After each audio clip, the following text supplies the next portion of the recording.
This episode of the We Know Lanark County podcast is brought to you by the Laura Keller Real Estate Team. Visit laurakeller.ca for all of your Lanark County real estate needs. Now here's your host, Laura Keller. All right, everybody, I'm here with Toby from the Freska Cafe in Carleton Place. Hi, Toby, how you doing? Hi, Laura. I'm very good. How are you? I'm good. Thank you so much for joining me today on We Know Lanark County. Lanark County, here we go.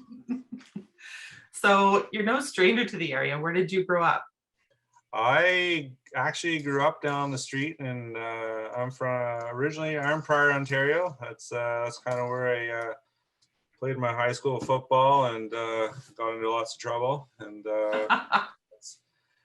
they say all roads lead back home. So I eventually found myself close to home and close to family, and decided to hang out here for a while and do the restaurant thing, and just in time for COVID. So it's a lot of fun. No kidding. Yeah. No kidding. Before you came and took over the restaurant, what were you doing for work? Long story short, I might as well sum it up. So I mentioned Arnprior. Arnprior didn't really work out for me, and I found hitched a ride out to Calgary and did the bartending thing out there for a while, and found myself in Banff and all that fun stuff. A little lifestyle for a while, and then through the connections I had there, and winter one year, I think it was the winter of 2006, for argument's sake, kicked my butt out of Calgary, and I decided that I wasn't going to do another winter in Canada, and found myself after that in the Caribbean, and stayed there for 10 years. 10 years?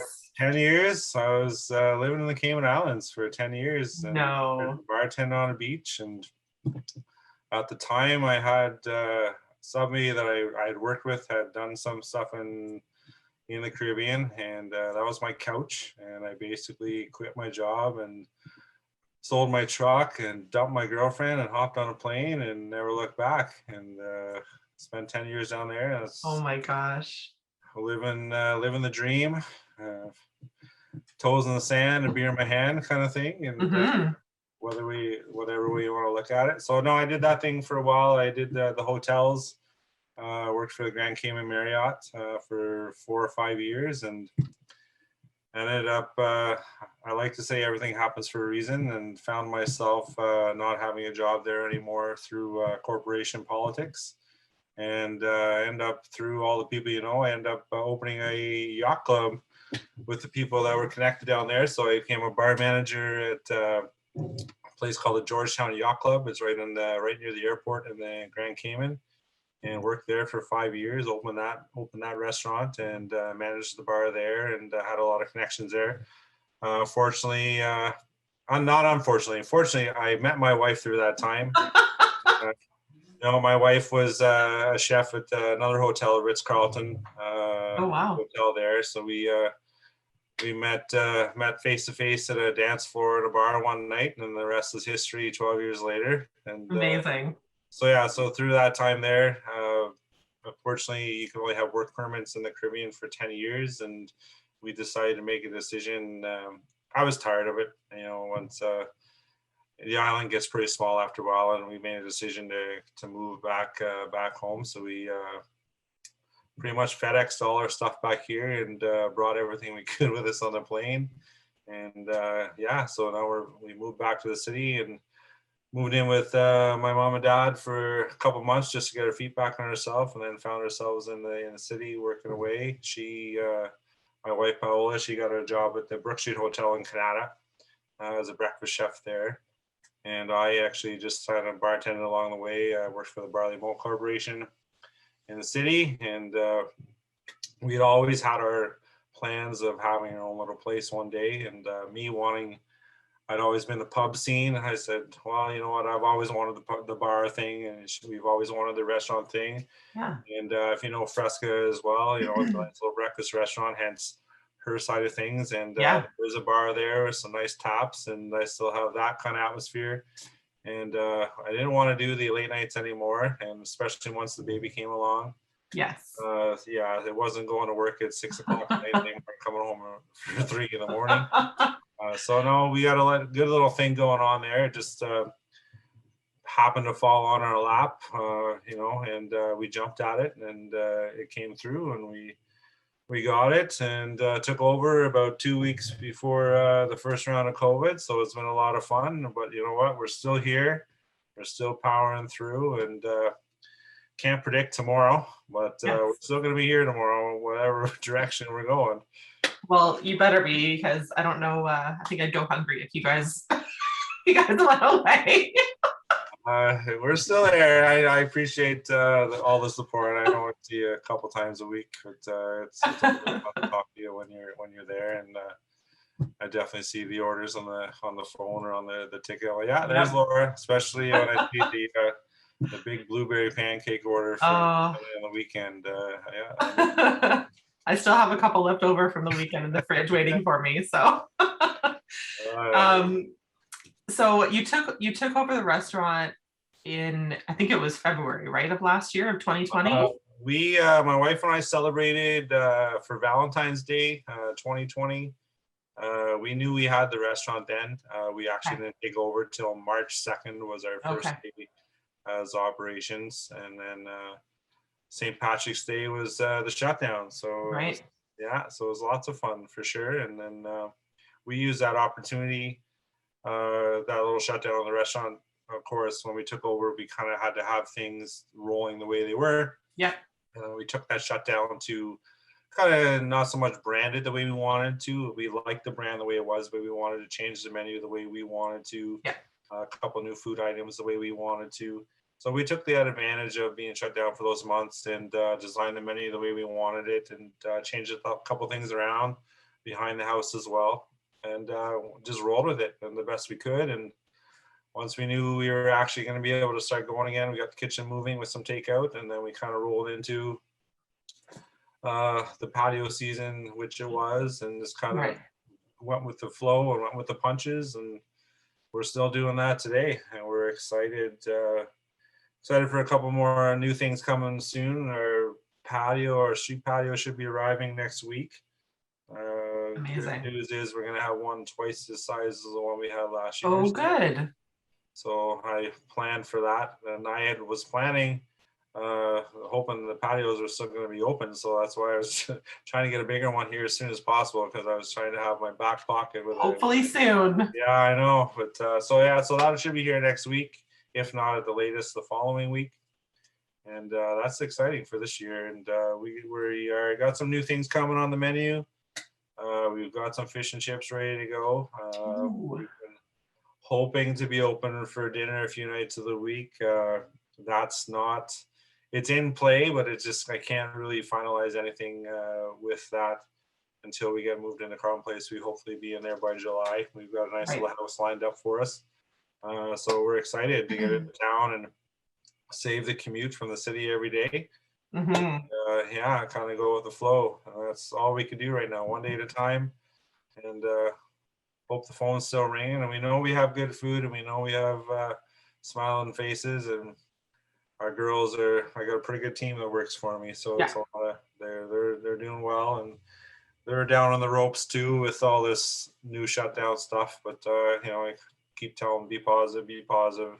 We'll get through this, and before you know it, we'll look back and remember those times and go with it. That's right.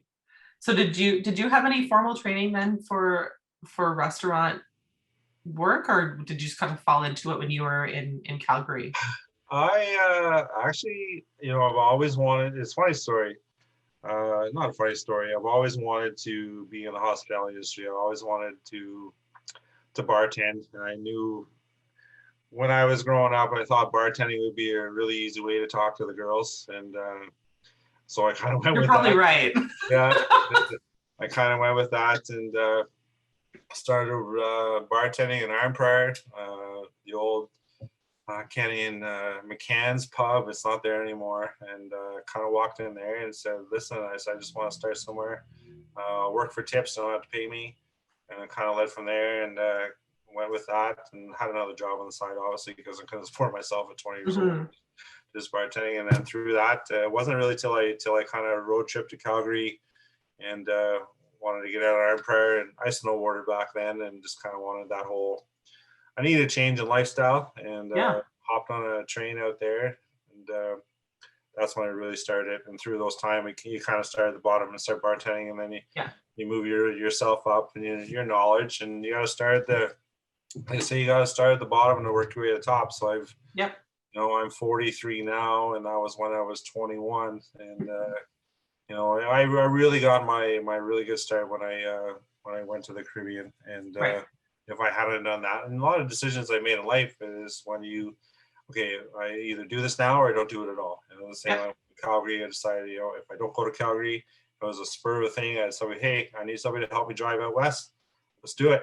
And I was always the spur of the moment kind of guy. I didn't really care about anybody else other than myself at the time. And, so through those life adventures kind of led me where we are now. And the experience I got, not the hotel in the Caribbean, you really got you corporized, and they teach you a lot. Yeah. And, I've always loved being in the kitchen anyway, and I always liked to cook, and bartending was my passion. And so through that, I learned the bar management skills, and your costing in, your costing out, and knowing how to things. And I've actually won some bartending competitions in the Caribbean. You have? I have. I did win a few. So I was the best of the best at one time. I think it was 2000.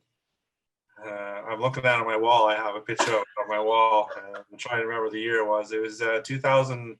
Well, my wife was with me, girlfriend then. So it was after 2010. My wife wasn't with me in 2010 when Crosby scored the golden goal. I know she wasn't with me then. You remember those important times in life. I do. Right? You remember those days in life. And I know we weren't together then. So shortly after that, we met. And I think it was 2012 that I won Cayman Masters cocktail competition. Wow. So you're enjoying a delicious beer now. What's your favorite cocktail to drink or to make? I have so many in my packages. I'm honestly, I'm a beer and whiskey kind of guy. Yeah. And, of course, I keep it professional. I try to. Excuse me. I don't like to drink until after the days are over. Definitely after the baby's gone to bed. Yes. But cocktails wise, it depends on where you are. And if I was on the beach with toes in my sand, I would definitely have a mojito in my hand. And, nice. So those are I like fresh. I don't really like the frozen mixology kind of drinks. I like the fresh, crisp drinks that are really. I know when I order a cocktail and I know as soon as I get it that if it's fresh or if it's not, and that sickly sweet sort of, it just doesn't work for me. You gotta do it right. There's a lot that goes involved to actually mixology. Totally. It's not just bartending. It's like chefs in the kitchen. The people that are really good at it. I did it for a couple of years where I was really headstrong into it, and after a while it wears off on you, but you get to the point, there's some people, and the people that I was around for many years in the Caribbean, and it's a big scene in the Caribbean, and the Cayman Islands especially, they have world-renowned restaurants, and these bartenders are phenomenal.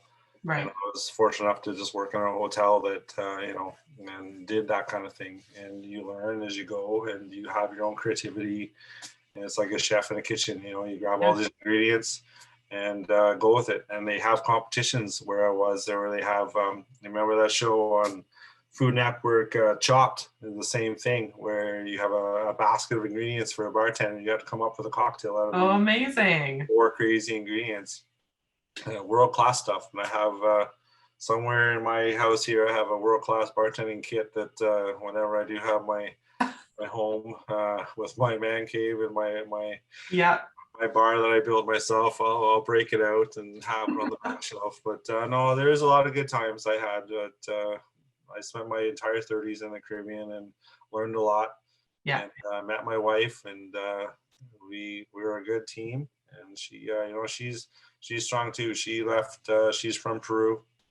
Okay. She was 20 years old. She left from Peru with $20 in her pocket and flew to New York and hopped on a cruise ship. And that's how she got her start, barely speaking a word of English.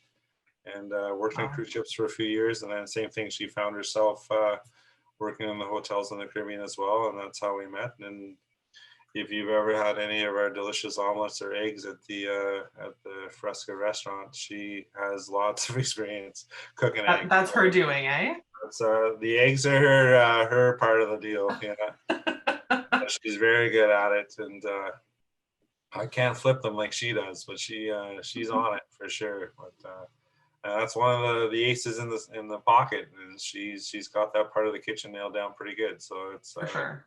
And that was one of the things we changed a lot of the things. We changed the style of the omelet. We changed the style of the egg from the old Freska to the new Freska. And people seem to like it. And they're not too greasy, which was the thing that we like to have. Who wants greasy eggs? That's right. Yeah. I don't.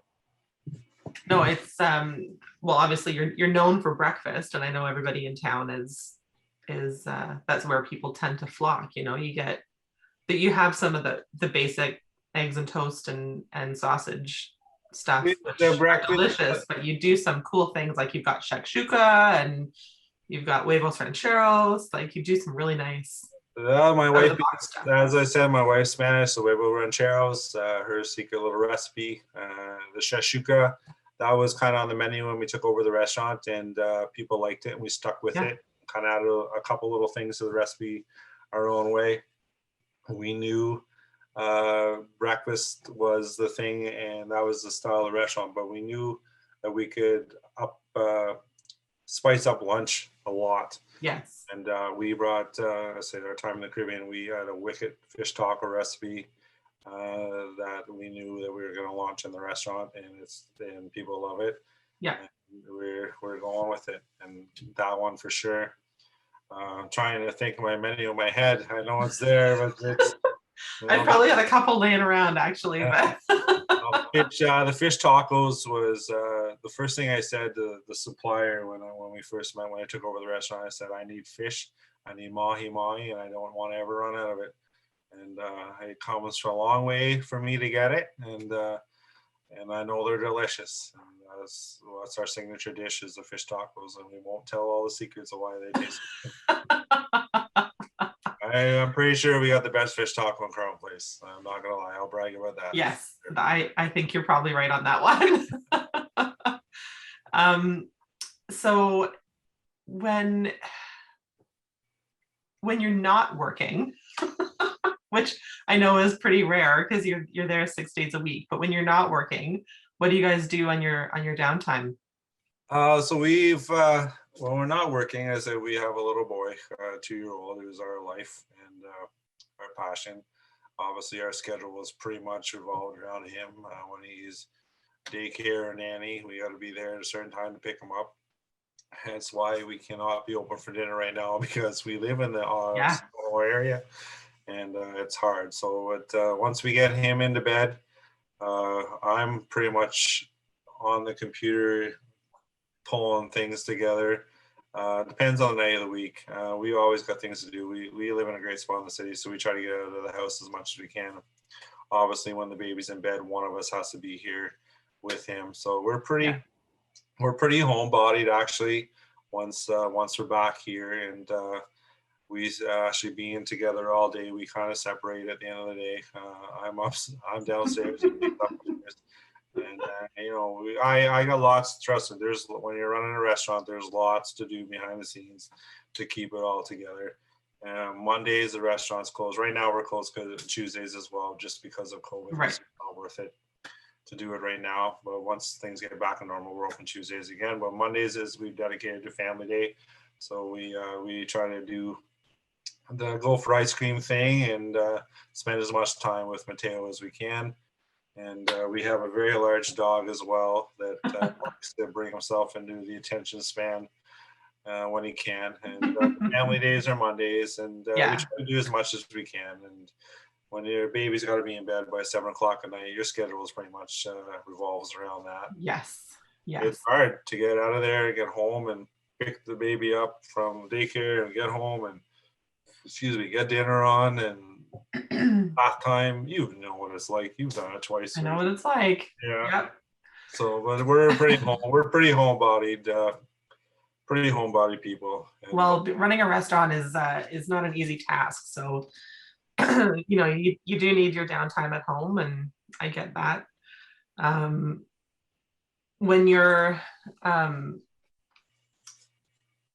when he's older, do you think he'll step into the restaurant scene as well? Is that kind of the hope that he'll take over, or what's the Well, part of me wants to tell him never to get into it. The way the lifestyle is going right now, I'm pretty sure he's gonna be washing dishes by the time he's 10. Yep.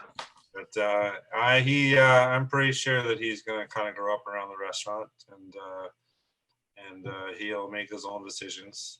Yeah. But if we need some help around, he's going there now. He walks in there like he's the boss.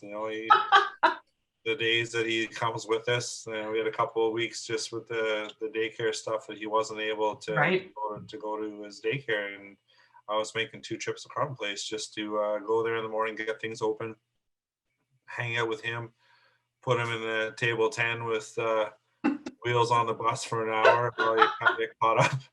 A few things, and feed him some bacon and some scrambled eggs, and try to make it home for lunchtime and nap time, and then do that. And I'd work at home for a couple hours. Yeah. My wife was cooking at the restaurant, and he wakes up and back in the car and back to pick up mom and close down the restaurant and back again. Busy, but I'm pretty sure he's gonna live around the restaurant. But us moving to Carleton Place shortly, that'll help out with a lot of things. Yeah, that'll be nice. Time where we could just kind of be 5 minutes from the restaurant and not have to worry about that kind of things. But I'm pretty sure he'll be washing some dishes at some point for sure. I'm sure it builds character, right? That's right. And we'll see how his egg cooking skills go when he gets a little older. That's right. We'll put him to work at some point. But, for now, it's a challenge. But he's a pretty smart little boy, so he'll figure it out. He'll be like, I don't like this. I want to do something else. They're not shy about what they like, eh? Well, they're not. Like what's one of the biggest myths that you hear when people learn that you run a restaurant or that you own a restaurant? What do you think people don't realize what goes on?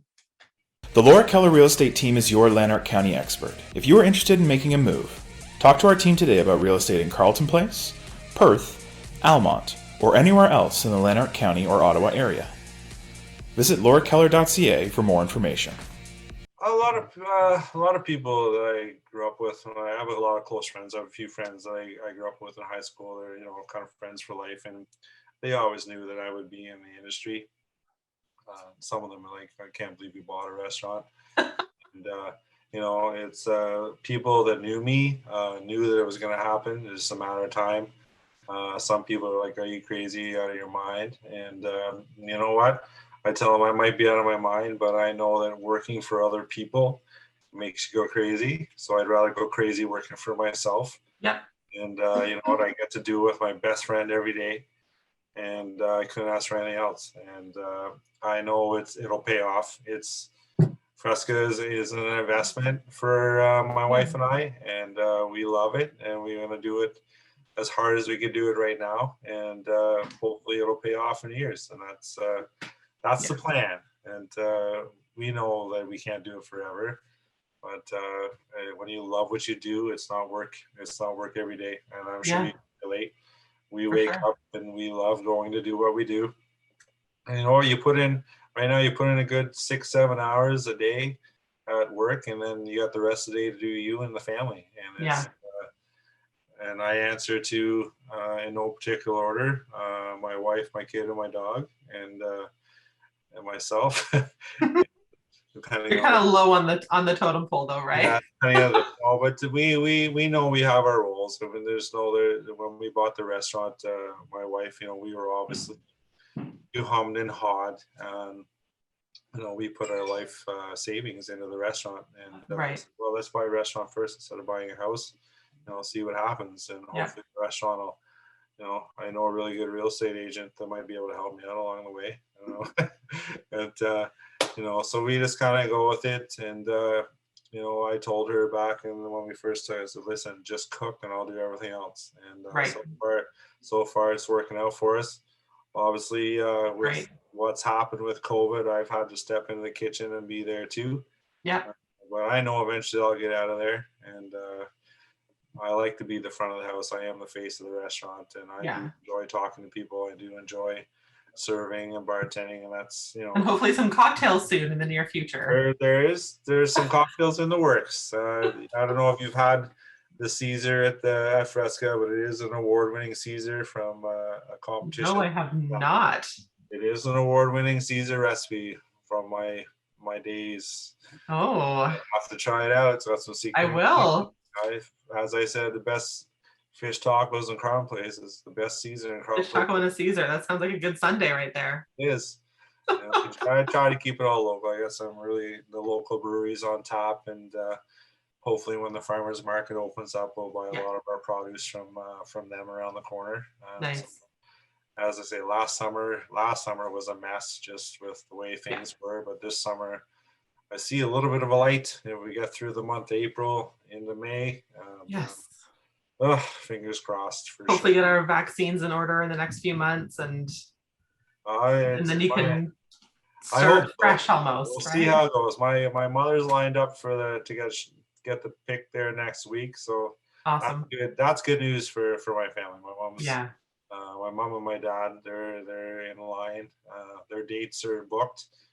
Myself, I'll just wing it whenever they call me. I'll go. Yep. You know, but it's tough. It's very, very tough to live in this world right now, especially with the third shutdown. It's I hope there's not another one.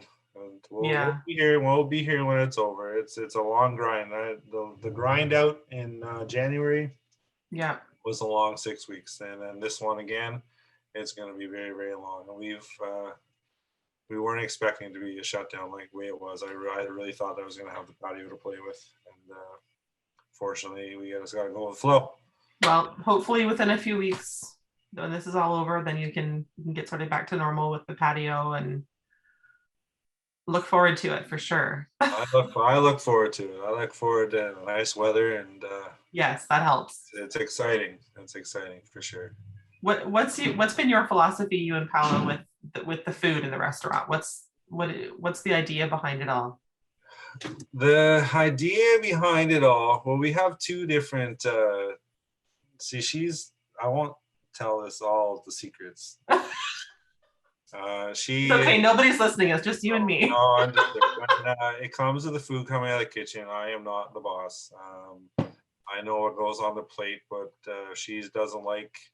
You have no idea how many eggs are broken behind the scenes, where it kind of slows the flow of things. And I'm like, send it, and she's like, no, you know. And my wife is Spanish, and a Spanish no is different than than any other no. But her philosophy is it has to be perfect, and I agree with her, and I want it to be good. And I know people come back because of the food, and you don't send anything out that.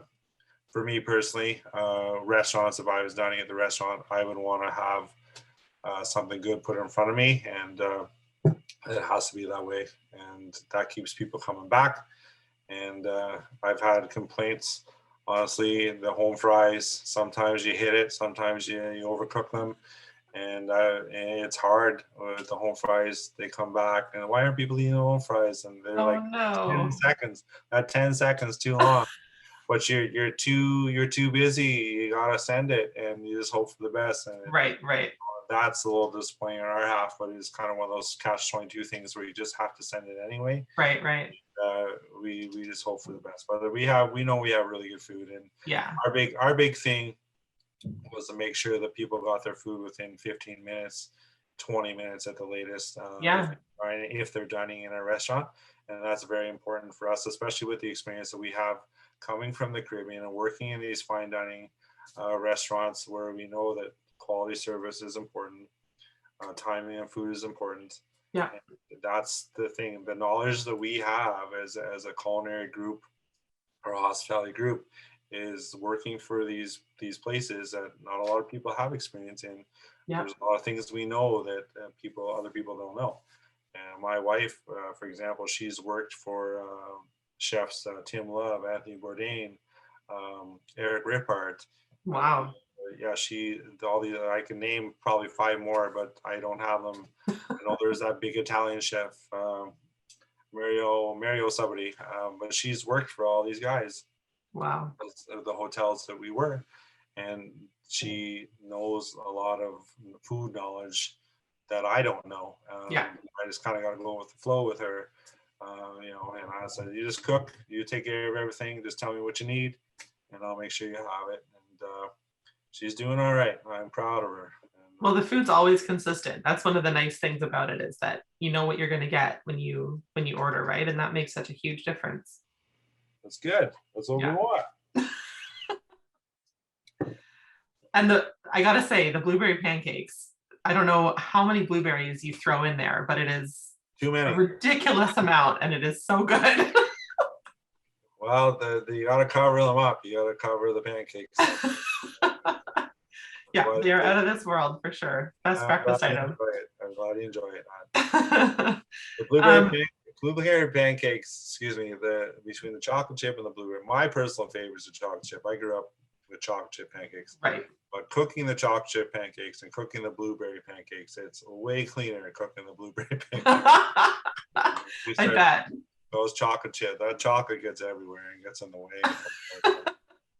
Gotta bring in some banana pancakes now. Yeah, well, banana and apple. I've been asked for those for sure. Apple pancakes. I've been asked for apple pancakes. No way. Apple cinnamon pancakes. Yeah, but to be honest with you, it's a time-consuming thing.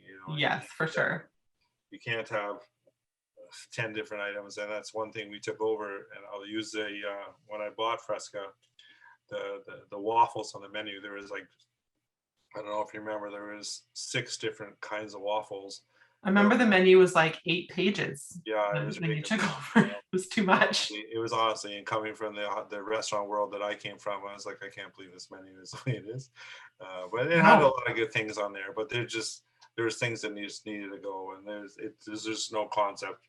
Yep. One good item of everything. Yeah. That's what we need, instead of trying to make it with 6 or 7 different items. So we just cut it down. You want a golden delicious waffle, some maple syrup and pastry cream, lots of nice berries. That's all you need. Yeah, that's all you need. Pancakes. I have a secret recipe for my pancakes. You must, because they're so. I haven't been able to recreate them. So you're doing something right. I'll give you a little secret. I don't do much. I just bring them in from a long way. Ooh. No, it's not. Oh, come on, you can't imported pancakes. It's a batter. It's a batter mix. You can't keep up trying to do it yourself. Yeah, it is a batter mix. Just add water situation, but it's pretty good stuff. It's delicious. I'm glad you enjoy it. Just as we wrap up here, I've got a couple of questions that I'm asking everybody. So the first one is, what is the best piece of advice you've ever gotten, and who gave it to you? Best piece of advice. Well, I could say my dad, but I won't use his advice because it was kind of a different world with my dad's advice. Growing up in Town Iron Prairie, basically I was going down the wrong path, and he had no choice words for me. We'll keep that out of the conversation. But he smartened me up a little bit, but that kind of led me in the direction that I went. The best piece of advice is, follow your heart, follow your dreams, don't give up, and you make it happen. And you have to make it happen for yourself. Nobody's going to hand it to you on a platter. As much as you want it, and you have dreams, and you have visions, and nobody's going to hand it to you. You have to go and get it. And you worked hard, and I got Freska. Of course it popped in my lap, but I had to work on it almost a year. Took me almost a year to buy Freska, and that's the way it works. You got to go get it, and it's not going to happen unless you do it. And I don't know who gave me those words of advice, but there was a smart person that did it, and somebody that gave a crap about me. And it might have been my dad as well. But for that, follow your heart, follow your dreams, follow your passion, don't give up, and make it happen. Well, you're living that, really. And you know what? And followed by invest in yourself. Invest in yourself. Right. When it's your money involved, it means a lot more. Yeah. Invest in yourself. It'll work out. That's great. And then my last question for you is, what is your favorite hidden gem in Lanark County? It could be a restaurant or a store or just somewhere in nature. You know what? My favorite hidden gem in Lanark County would have to be, honestly, it'll be in my hunting camp. I have my hunting camp is it is in Lanark County, and it is my little escape from everything else, and it is on the backside of Lanark County over the top of Calabogie Mountain. And nice.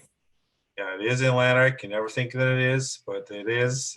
But that's my hidden gem. If I had to say a restaurant much, I'm going to have to say Freska Restaurant. I have to admit for myself. That's not so hidden.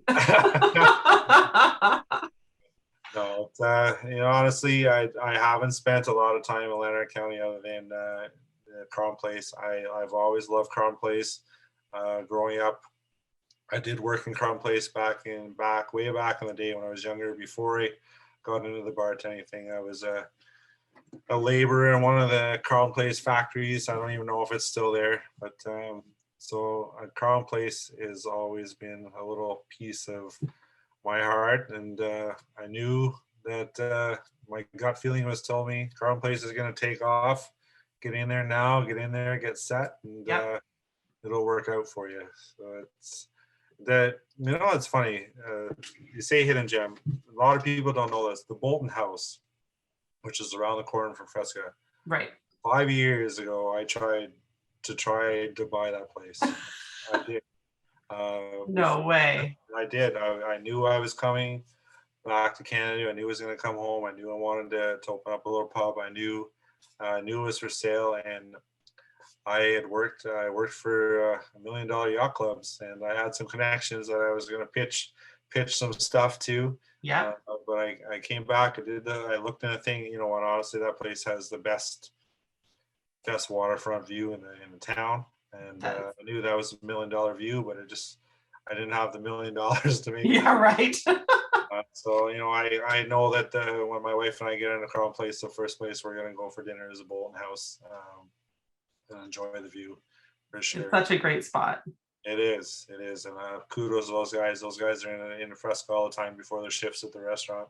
Right. And I know we got a little relationship going on, so when I get into town and I go enjoy dinner and the babysitter's there, I'll have dinner at Bolton House for sure. Yeah. But hidden gem, I gotta say, my hunting camp for sure. Well, there are just little pieces of in middle of nowhere areas that people just don't even know exist, and you go down these little dirt roads, you can get lost pretty easily. Even now, because a lot of those places don't have cell service, so you could be screwed. But the rolling hills and the rocks and so more water than people I think know really exists, like the streams and little ponds and stuff. It's gorgeous. Well, a lot of people in the city that I talk to about Carleton Place, they're like, "Where is that?" Like, "You need to drive 20 minutes out of here, and you'll be there." And it's a little, and Carleton Place is a little city on its own, honestly. Yeah, it really, really is. It has everything there that anybody needs, and it's gonna get bigger. It's gonna get better, and I can't wait to be part of it. And hopefully, we'll be there in a few years. And I can't wait for a big street party down Main Street. Yes, normally in August, so you've missed out, but hopefully next year we'll get you in on that. And I'll be there. We'll be there. Well, we're so happy that you chose Carleton Place as a spot that you set up shop, and you've been awesome to get to know over the last couple of years, year and a bit, I guess, and looking forward to seeing you a lot more in the future. Well, thank you very much. I look forward to seeing you a couple times a week for pancakes. Well, thank you so much for joining me on the We Know Lanark County podcast. And if anybody wants to check out Freska, they have a great Facebook page and a website with an updated menu and their hours.